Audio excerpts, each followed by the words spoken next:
감사합니다. 오늘 우리에게 주시기 할 말씀 신약성경 빌립보서 4장 13절부터 20절까지를 교독하도록 하겠습니다.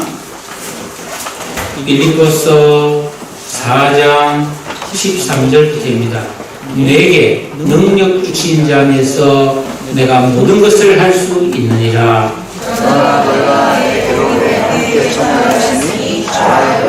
빌립보 사람들아, 너희도 알거니와 복음의 시초에 내가 마게도냐를 떠날 때에 주고받는 내 일에 참여한 교회가 너희 외에 아무도 없었느니라.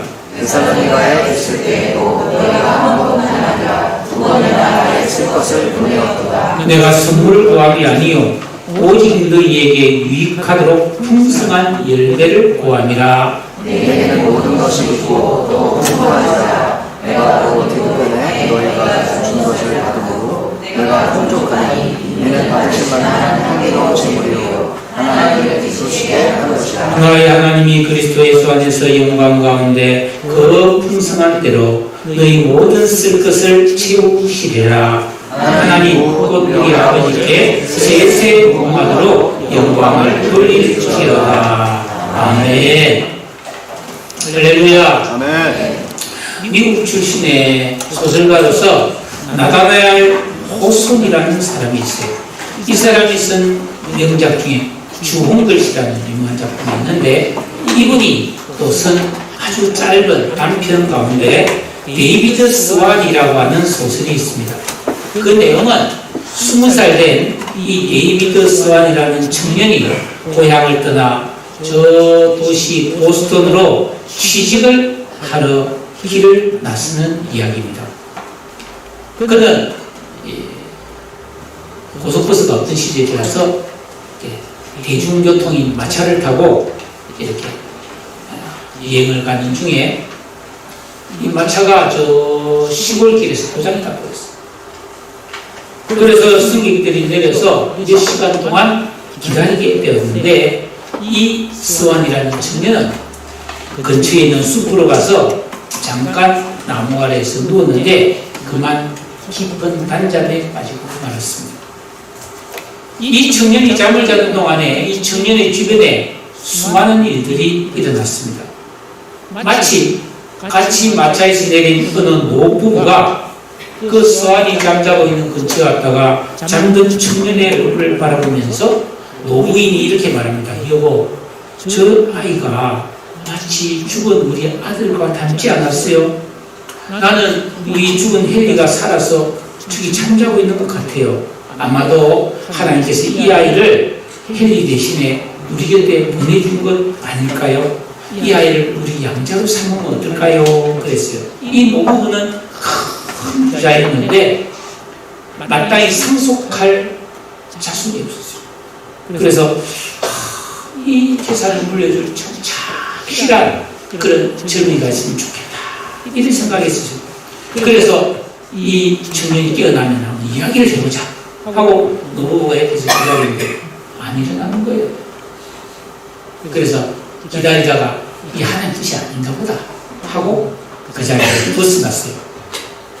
좀 있자 임금 아래 사는 아주 어여쁜 아가씨가 지나가다가 이 잠든 스완의 모습을 보았습니다. 가까이 다가보니까 너무 미남이고 자기 스타일인 거예요. 근데 이 소녀는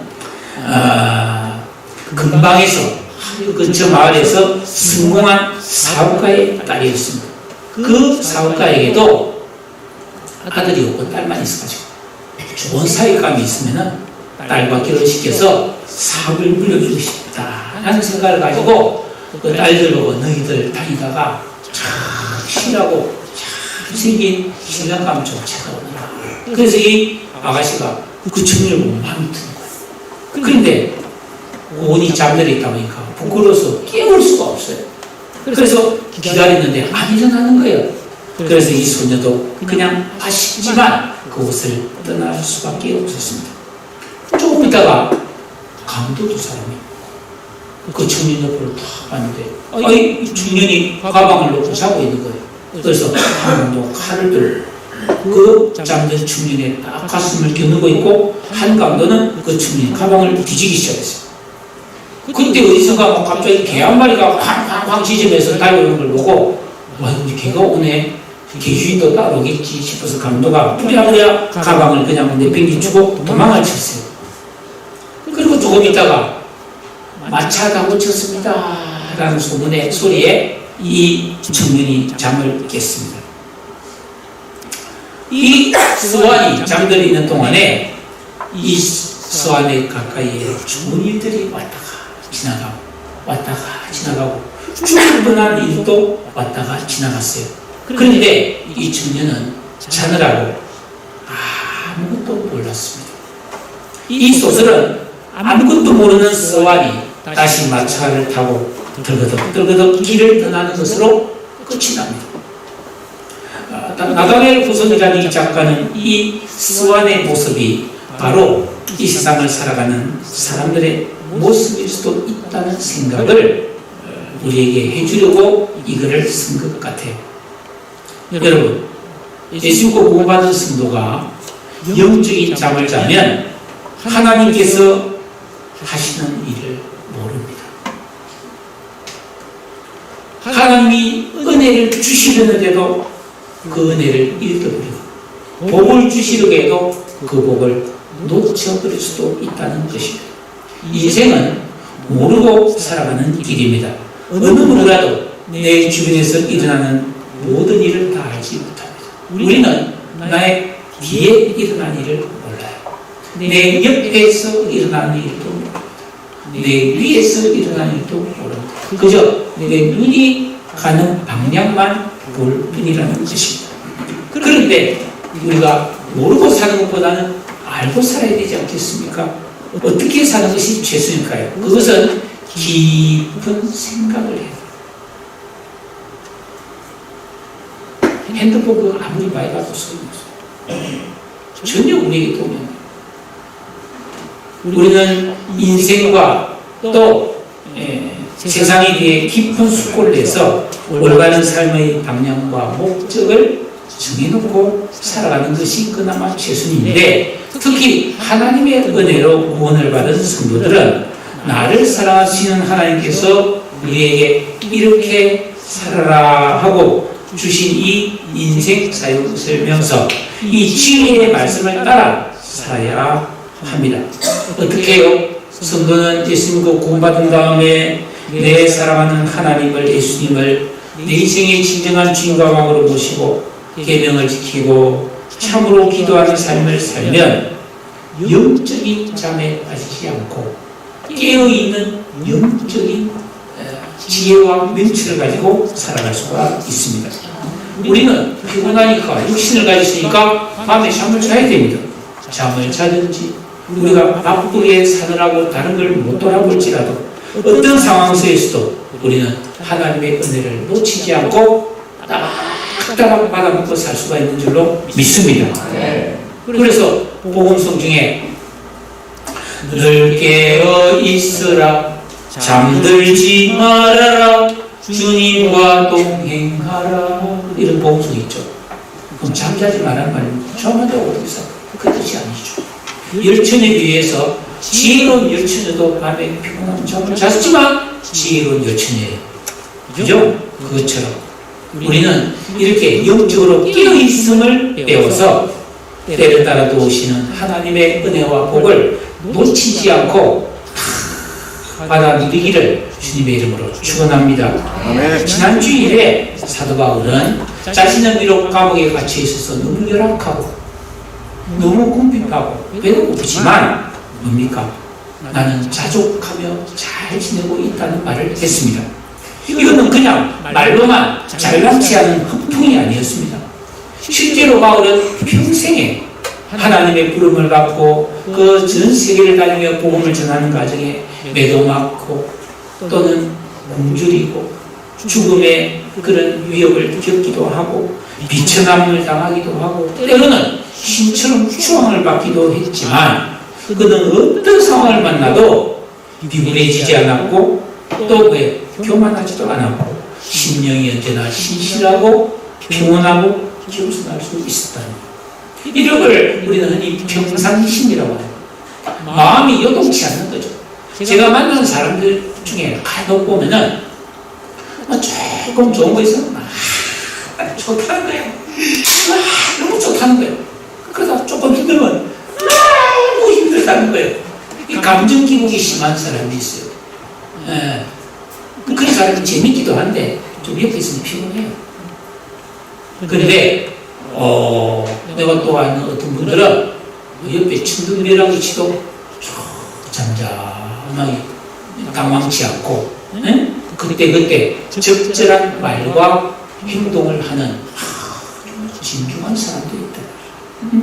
누가 더 성숙한 사람이겠습니까? 사랑 여러분, 바울은 어떤 상황에서 있어도 자기는 왜 요동하지 않고 항상 자족하면서 평안을 누릴 수 있는 그런 일체의 비결을 배우노라고 말씀하고 있습니다. 엄청난 영적인 실력이죠. 저는 의아한 것 중에 하나가 이 세상에는 보면 요리 잘하는 사람들도 많고 축구를 잘하고 야구를 잘하고 배구를 잘하고 수영을 잘하고 기가 막힌 사람들이 있어요. 그림도 잘 그리고 악기도 연주 잘하고 노래도 잘하는 사람들이 많아요. 그런데 인생을 잘 사는 사람은 드물어요. 그렇다면 여러분, 우리 그리스도인들은 내가 어떤 재능이 있어서 그걸 잘하는 것도 중요하지만 사실은 뭐예요? 인생을 잘 살아내는 그런 사람이 되는 게 너무나 귀한 일인 줄로 믿으시기를 바랍니다. 예수님과 구원받은 성도라면 누구나 이런 삶의 일체의 비결을 배워서 고상하고 탁월한 삶을 살아내어야 할 줄로 믿으시기를 주님의 이름으로 축원합니다. 바울은 그게 어떻게 가능하냐? 누구나 가능하다는 거예요. 13절, 내게 능력 주신 자 안에서 내가 모든 걸 할 수 있다. 하나님은 바울의 하나님이기도 하지만 우리의 하나님이기도 하잖아. 나의 하나님이잖아. 나도 능력 주시는 하나님의 은혜와 능력을 공급받으면 우리는 그 모든 삶의 일체의 비결을 배워서 살아갈 수 있음을 믿습니다. 그러면서 14절에 말합니다. 그러나 너희가 내 괴로움에 참여하였으니 잘하였다. 바울은 자기가 감옥에 갇혔지. 자기 인사들이 아이고 불쌍하다. 바울 선생님 저렇게 감옥에 갇혀서 얼마나 힘들까. 그런데 바울은 아니, 내 바울은 감옥에서도 충분히 만족하고 행복하고 평안을 누리고 내 할 일 다 잘하면서 여기서도 복음이 다 전파되고 있고 할 일 다 하고 있어. 삶의 일체의 비결을 배웠기 때문에 나는 여기서도 조금도 부족한 게 없어. 그러나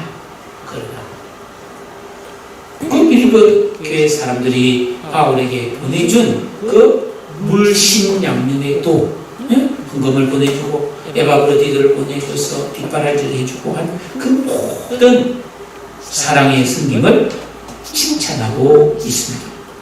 그거 안 보내줘도 잘 살지만 그러나 너희들이 보내준 것은 아주 잘한 일이라는 거예요.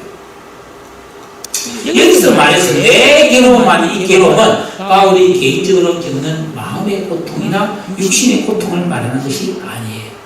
바울이 말하는, 여기서 말하는 내 괴로움이라는 것은 하나님께 받은 사명을 완수하기 위해 겪는 괴로움입니다. 하나님 나라와 그의 의를 위해, 교회를 위해, 성도를 위해 겪는 고난을 말하고 있는 것입니다. 그러니까 빌립보 교회 성도들의 이 바울을 향한 도움은 단순히 바울 개인을 도와준 것이 아니라 하나님의 일에 동참한 일이 된다는 것입니다. 그러니 참 잘한 일이라는 것입니다.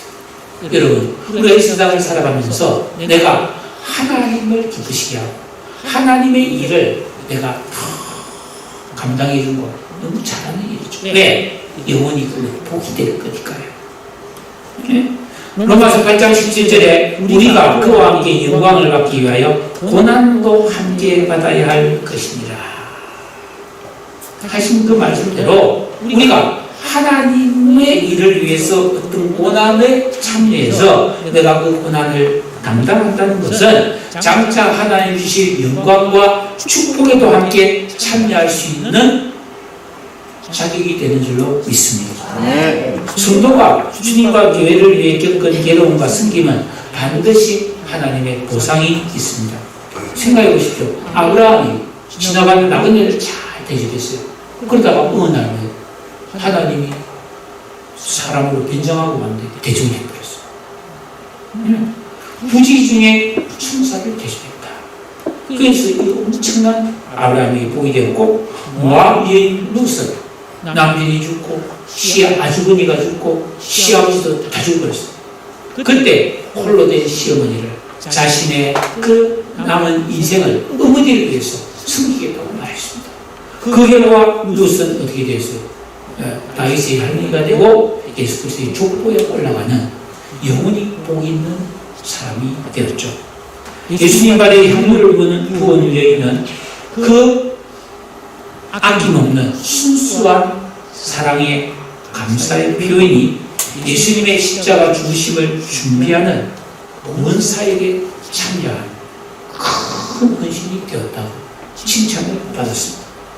그뿐이 아닙니다. 마태복음 25장에서 하나님은 양과 염소에 비유해서 뭐라고 말했습니까? 지극히 작은 자 하나에게 한 것은 곧 나에게 한 것이다. 내가 갚아줘야지. 나한테 잘해주면 내가 갚아야지 하는 그렇게 말씀했다는 거죠. 그러니까 성도는 살아가면서 매사에 하나님이 내 가까이 계시다는 의식을 갖고 살아야 됩니다. 내가 하는 이 일이 하나님이 보고 계시고 하나님께 하는 일이 될 수 있다는 거예요. 내가 우리 가족에게 하는 일, 내가 우리 이웃에게 하는 일, 내 친구에게 하는 일, 별거 아닌 사람에게 하는 거 다 뭐예요? 이게 하나님께 한 일이 될 수도 있다는 거예요. 그러니까 우리가 성도로서 살아갈 때 복음의 일에 협력하고 기쁨으로 선을 많이 행하면 그 모든 것이 나에게 복이 될 줄로 믿으시기를 축원합니다. 15절을 보니까 빌립보의 사람들아 너희도 알거니와 복음의 시초에 내가 마게도냐를 떠날 때 주고받은 내일에 참여한 교회가 너희 외에 아무도 없었다. 이 마게도냐라는 것은 빌립보라는 도시가 있는 그 덩어리가 마게도냐 지역이었어요. 즉 경기도라는 지역에 우리 시흥이 있는 것처럼 네? 마게도냐라는 넓은 땅덩어리 안에 빌립보가 있었단 말이에요. 그러니까 바울은 여기서 빌립보뿐 아니라 데살로니가 여러 교회를 다 전도했잖아요. 그런데 바울이 그 빌립보 지역을 떠나서 고린도나 이 아가야 지역이나 다른 쪽으로 갈 때에 여러분 빌립보 교회는 바울을 위해서 떠나는 바울을 위해서 많은 도움을 주다. 사실 여러분 사도행전 16장 19절에 보면 바울이 처음 이 빌립보 지역에 와서 누구에게 복음 전할까 돌아다니다가 강가에서 기도하는 여자들 보고 복음을 전했는데 그 중에 자색 옥과 장수 루디아가 제일 처음 예수를 믿지 않았어요. 그 루디아가 바울 보고 이렇게 말합니다. 바울 스님 어디서 지금 죽으십니까? 예, 요한이랍니다. 아니 노숙합니다. 아이고 그러지만 빨리 우리 집에 들어오세요. 누가복음 사도행전 16장 15절 보니까 만일 나를 주님의 자로 알거든 내 집에 들어와 유하라 하고 강권하여 묵겠다. 그게 끼치기 싫습니다. 괜찮습니다. 아니 들어오시라니까요. 우리 집에 집 마련하면서 그렇게 바울 일행을 신라나 누가라든지 일행을 집에 모셔놓고 잘 대접해서 마음껏 바울이 복음을 전하게 도와주더라. 그리고 바울이 빌립보를 떠나서 다른 지역에서 복음을 전할 때 한 번도 아니고 두 번씩이나 바울에게 후원금을 보내줘서 도왔다는 겁니다. 그런데 오늘 이 말씀이 뭐라고 했어요? 주고받는 내 일에 참여했다. 그게 그냥 빌립보 교회만 바울을 도와준 게 아니고 바울도 그들에게 기도해주고 복을 빌어주고 계속해서 그들을 섬김으로 피차에 좋은 유익을 누렸다라는 말씀입니다. 여러분, 우리가 하나님을 사랑하고 교회를 사랑하고 어떤 누군가에게 끝없이 베풀었다. 짝사랑이 아니에요. 왜? 하나님은 다 그걸 보고 아시고 그렇게 선을 행하는 자에게 반드시 하나님의 좋은 것으로 갚아주시기 때문입니다. 믿음 안에서는 짝사랑이 없습니다.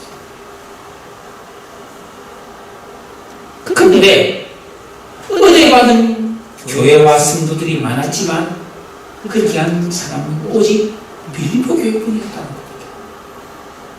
빌립보 교회만이 바울의 그 순교와 고난에 동참을 했다는 겁니다. 왜일까요? 여러분, 우리 자신을 한번 돌아봅시다. 우리는 착한 일을 하는 것은 좋은 일이다. 여러분 다 알죠? 근데 우리가 착한 일을 그래서 열심히 하나요?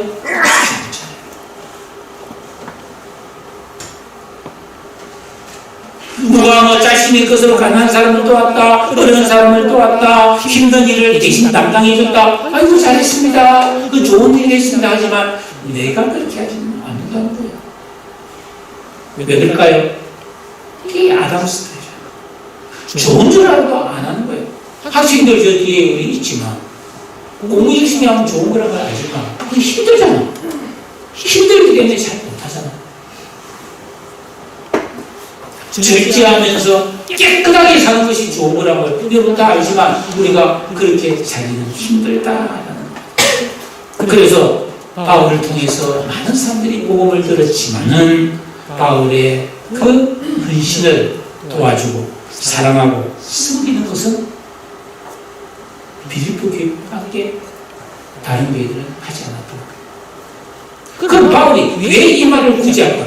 다른 사람 안 했고 너희만 했다. 이 말은 왜 바울이 그렇게까지 말할까요? 그거는 우리가 오해하지 말아야 되는데 17절입니다. 같이 읽어볼까요? 시작. 내가 선물을 구함이 아니요 오직 너희에게 유익하도록 풍성한 열매를 구하노라. 바울이 빌립보 교회 성도들에게 칭찬하는 이유는 더 많은 후원을 기대해서가 아니다. 그냥 칭찬할 때니까 계속 도와줘. 그 뜻이 아니라는 거예요. 바울은 18절에 보면 내게는 모든 것이 있고 풍부하다라고 말했습니다. 그런데 바울이 빌립보 교회를 칭찬하는 이유는 너희들이 나를 보내준 거 쓰던 짓이야. 나 없어도 돼. 그 뜻이 아니잖아요. 너희들이 나에게 이렇게 보내줌으로써 너희들이 많은 유익을 얻게 될 거야. 이렇게 격려하고 있습니다. 여기서 말하는 유익이라는 말이 헬라어 원어에 보면 이자라는 뜻이 있어요. 내가 깜짝 놀랐어요. 그러니까 빌립보 교회 성도들이 순수한 마음으로 그 바울의 사역을 도와주고 돈을 보내주고 여러 가지 기도를 해주고 한 것은 마치 농부가 밭에 씨를 뿌린 것과 같고 하나님께 투자를 한 것과 같아서 많은 영적인 유익이 마치 배당금처럼 그들의 삶의 열매로 나타나서 복을 받게 될 거라는 그런 이야기입니다. 빌립보 교회 성도들의 헌신은 틀림없이 그는 복을 받을 일이라는 뜻이에요. 즉 믿음으로 하나님께 한 일은 반드시 심은 대로 복을 거두게 된다는 진리를 말하는 것입니다. 네. 그런데 로마서 11장 34절을 보니까 그런데 말이죠. 누가 주의 마음을 알았느냐? 누가 주께 먼저 드려서 갚으심을 받게 하나님이 복 주시면 감사합니다. 아이고 하나님 나를 이렇게 합격시켜 주시니 내가 충성하겠습니다.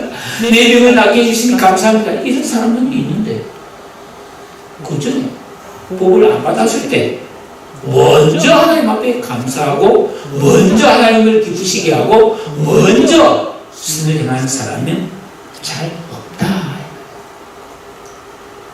우리가 영적인 생각과 비밀을 잘 몰라서 그렇지 예수님과 복받은 성도는요 사실 엄청난 복받을 기회가 많아요.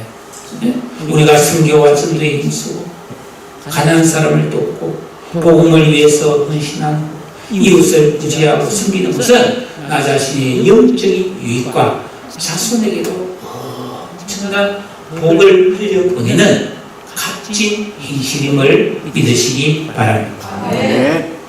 누가복음 13장에 보면 어떤 농부가 포도원 가수원에 무화과나무 한 그루를 심었어요. 왜? 포도만 먹지 말고 무화과도 먹고 싶다는 거. 그러니까 포도 열매가 며칠 넘으면 포도를 먹겠지만 나는 무화과도 먹고 싶다. 그래서 무화과를 심었는데, 그래서 열심히 깎는데 열매를 안 맺으니까 찍어버린다고 했잖아요. 여러분, 마찬가지입니다. 하나님은 우리 그리스도인이 열매 맺기를 원하세요.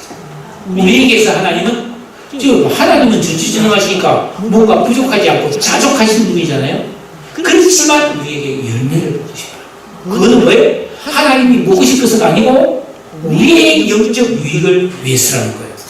그래서 바울은 이미 빌립보서 1장 11절에 보니까 예수 그리스도로 말미암아 너희에게 의의 열매가 가득하여 하나님의 영광과 찬송이 되게 하시기를 원하노라, 이렇게 기도했습니다.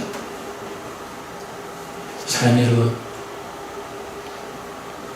봄에 벚꽃이 쫙 피어있는데 중간에 어떤 나무는 꽃이 안 피고 그냥 겨울나무처럼 항상 한 가지만 있다면 보기 좋겠습니까? 가을에 가수에 막 사과 배가 축축축 열리는데 나무 하나는 열매를 하나도 안 맺고 그냥 앙상하게 있으면 그 뽑아버리면 되겠습니까? 반대로 어느 해 막 벚꽃이 그래도 꽃이 안 피어서 상막게 어느 한 그루가 꽃이 활짝 피었다고 사람들이 다 그 나무를 볼 거예요. 여러분, 우리가 어떤 상황이 있든지 꽃 피고 열매 맺는 삶을 살기를 힘쓰시기를 축복합니다. 바울은 또 18절에서 이런 말을 합니다. 뒷부분에 보십시오. 내게는 모든 것이 고도 풍부하니라 에바브로디도 편에 내가 준 것을 받음으로 내가 풍족하니 이는 받으실 만한 향기로운 제물이요 하나님을 기쁘시게 하는 것이다. 즉 빌립보 교회 성도들이 보내온 선물을 향기로운 제물이라고 말씀하고 있습니다. 제물이 아니고 제물입니다. 즉 바울은 그 빌립보 교회 성도들이 보내온 돈을 덥석 받아서 와 대박, 이거 완전 공동이네 하면서 흥청망청 먹고 필요한 걸 사는데 사용하는 것이 아니라 이것을 하나님께 헌금으로 봉헌한다는 것이죠. 즉 그 돈을 단순히 금전으로 본 것이 아니라 빌립보 교회 성도들의 믿음과 사랑, 그들의 값진 헌신으로 왔다는 뜻입니다. 빌립보 교회 성도들 입장에서는 자기들은 그렇게까지 생각 안 했어요.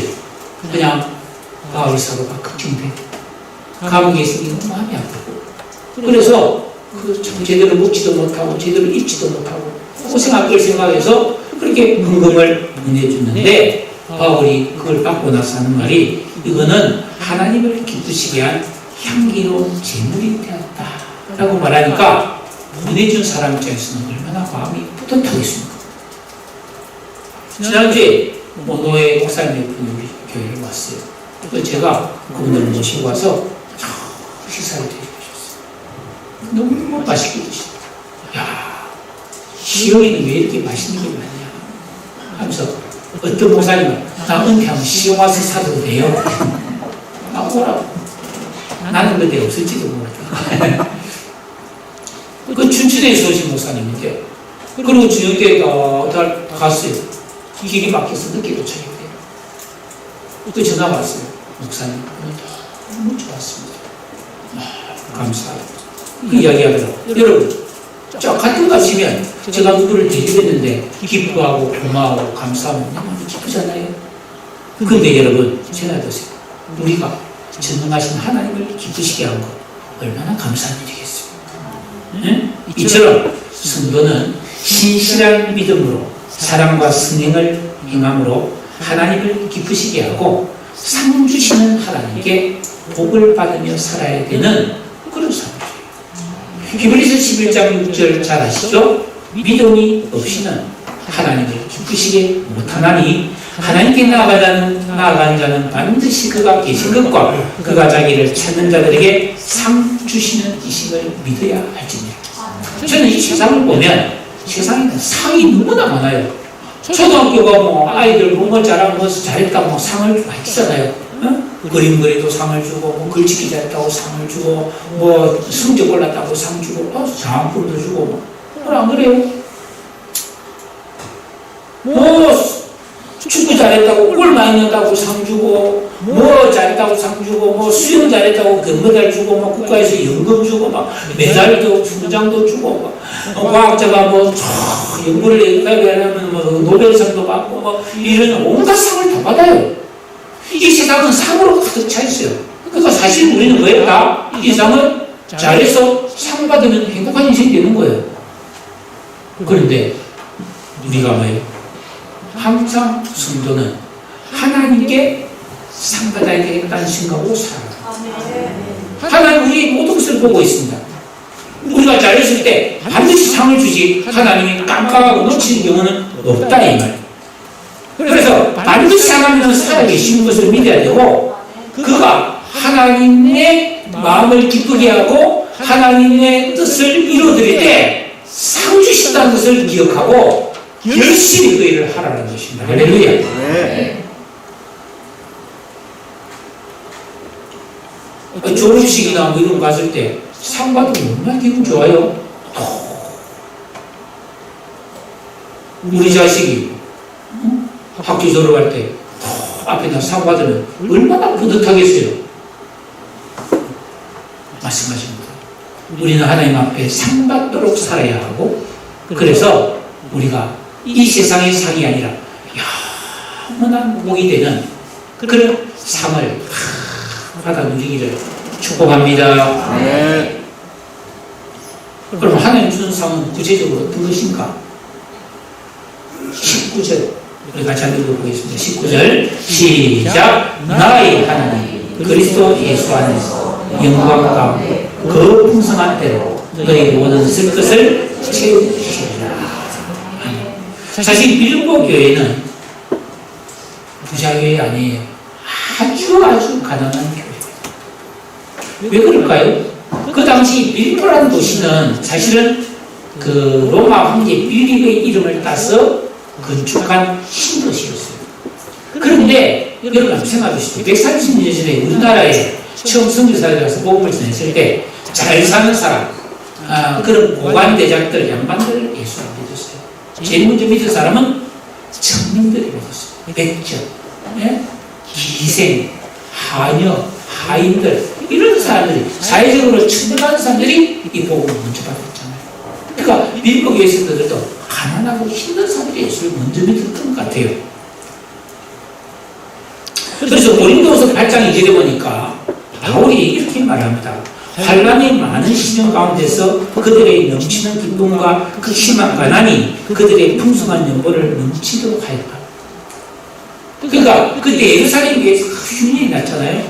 그래서 부재비를 우리가 부재 헌금을 좀 하자 했는데 이 빌립보 교회가 제일 헌금을 많이 했고 환난에 많은 시련을 겪고 있고 극심한 가난을 겪고 있는데도 풍성한 연보를 했다. 바울은 그 사실을 너무나 잘 알기 때문에 그 빌립보 교회 성도들이 십시일반 모아서 로마의 감옥에 있는 자기에게 보내준 그 사랑의 무금이 눈물겹고 감격스럽다는 겁니다. 그런데 선물을 받은 바울은 그들에게 갚을 길이 없었어요. 하지만 바울이 더 좋은 것으로 갚을 수 있었어요. 여러분, 예루살렘 성전 미문에 안전뱅이 거지가 구걸을 하고 있을 때 베드로와 요한이 뭐라고 했어요? 한번 주십시오. 그럴 때 뭐야? 나에게 은과 금은 없지만 내게 있는 것으로 너에게 주노니 곧 나사렛 예수의 이름으로 일어나 그러라! 그랬잖아요. 그것처럼 바울은 뭐니까? 나는 그거 없어. 그렇지만 하나님이 계셔. 천지 만물의 주이신 하나님이 나의 하나님이요. 이 하나님이 너희 모든 쓸 것을 아시고 채워줄 줄로 나를 믿어요. 이렇게 말했다는 거예요.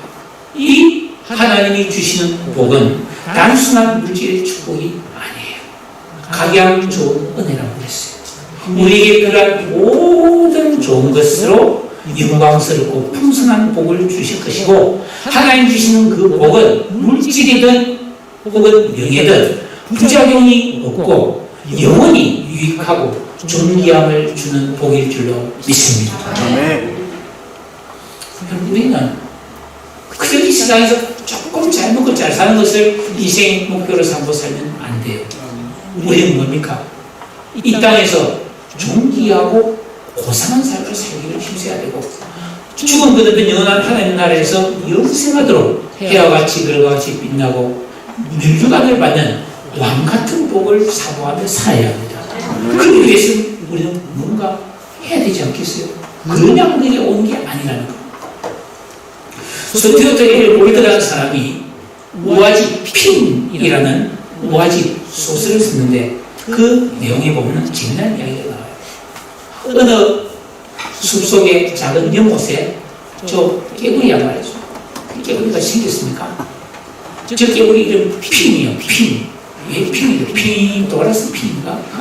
어쨌든 저 개구리가 살던 연못이 물이 말라버렸어. 또 살 수가 없게 돼서 새로운 살길을 찾아서 여행을 떠납니다. 근데 막 개구리가 아무리 다녀봐도 연못이 없어요. 그래서 지쳐가지고 나무 아래서 한숨 푹 쉬면서 포기하려고 왔는데, 지혜로운 붕이 한 마리가 날아더니, 야 개구리야, 너 거기서 뭐하니? 아, 나 지금 잘 곳을 찾아가야 되는데, 아이고 나는 이제 도저히 못 찾고 지쳐서 힘이 없어. 그러니까 이 지혜로운 붕이가 개구리에게 말합니다. 야 개구라, 무언가 되기 위해서는 반드시 무언가를 해야만 돼. 단순한 말 같지만 굉장히 의미 있는 말이죠. 내가 뭔가 되고 싶으면 반드시 뭔가를 해야 돼.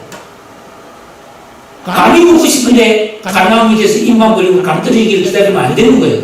감나무에 올라가든지 짝대기를 가지고 때리든지 해서 먹어야지.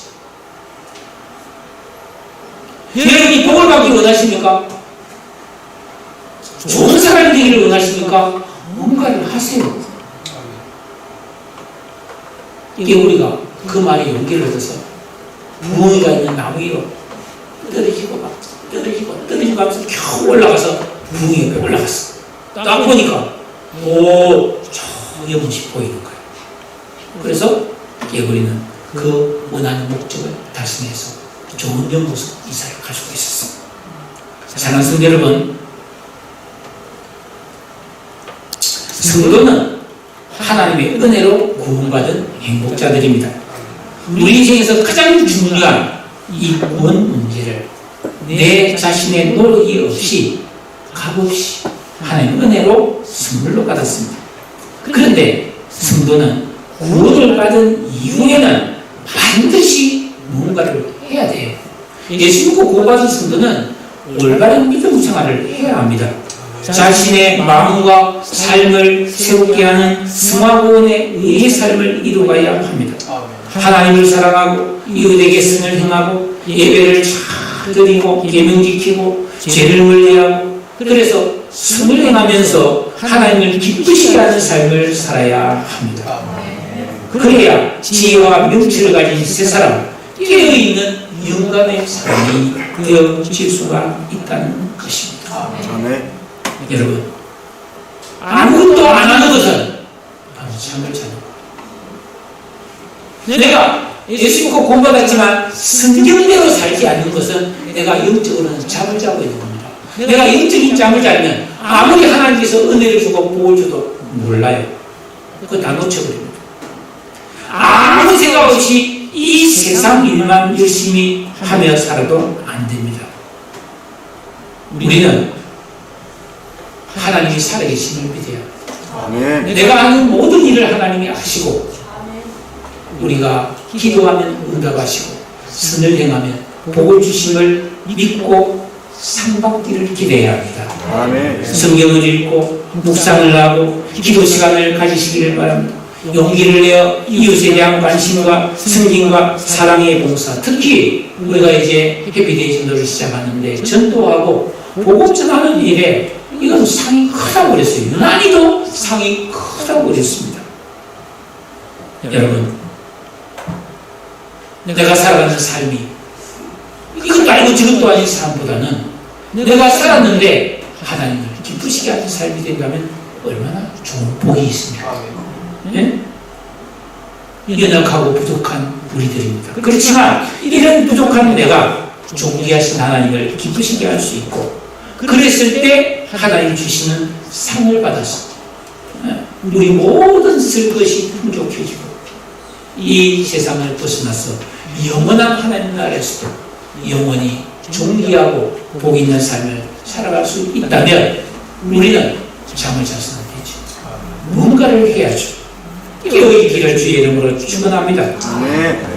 영원히 하나님을 기쁘시게 하는 상과 복을 이루어가는 우리 모든 성도의 삶이 되시기를 주님의 이름으로 축복합니다. 기도하겠습니다.